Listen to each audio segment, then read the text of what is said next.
Abraham's prayer was answered, and rich gifts were continually brought to Mecca by the pilgrims who came to visit the Holy House in increasing numbers from all parts of Arabia and beyond. The greater pilgrimage was made once a year, but the kabah could also be honored through a lesser pilgrimage at any time, and these rites continued to be performed with fervor and devotion according to the rules which Abraham and Ishmael had established. The descendants of Isaac also venerated the kabah as a temple that had been raised by Abraham.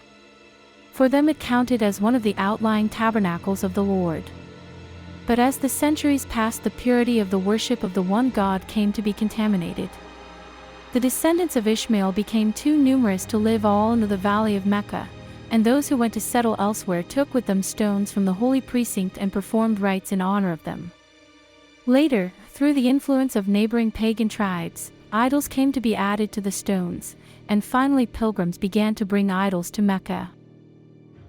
These were set up in the vicinity of the Kabah, and it was then that the Jews ceased to visit the temple of Abraham.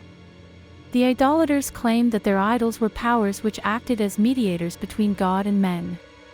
As a result, their approach to God became less and less direct, and the remoter he seemed, the dimmer became their sense of the reality of the world to come, until many of them ceased to believe in life after death.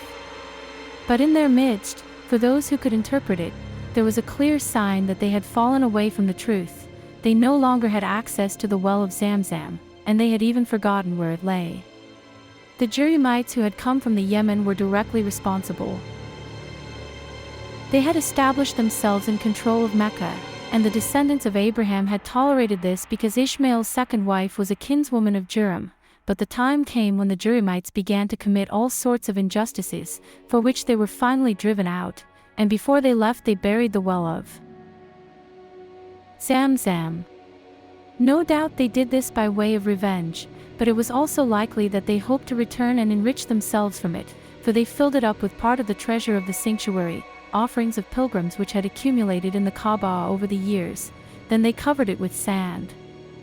Their place as lords of Mecca was taken by Khuzah, an Arab tribe descended from Ishmael which had migrated to the Yemen and then returned northwards. But the Khuza'ites now made no attempt to find the waters that had been miraculously given to their ancestor since his day. Other wells had been dug in Mecca. God's gift was no longer a necessity, and the holy well became a half-forgotten memory. Khuzah thus shared the guilt of Joram. They were also to blame in other respects. A chieftain of theirs, on his way back from a journey to Syria, had asked the Moabites to give him one of their idols. They gave him Hubal, which he brought back to the sanctuary, setting it up within the Kaaba itself, and it became the chief idol of Mecca.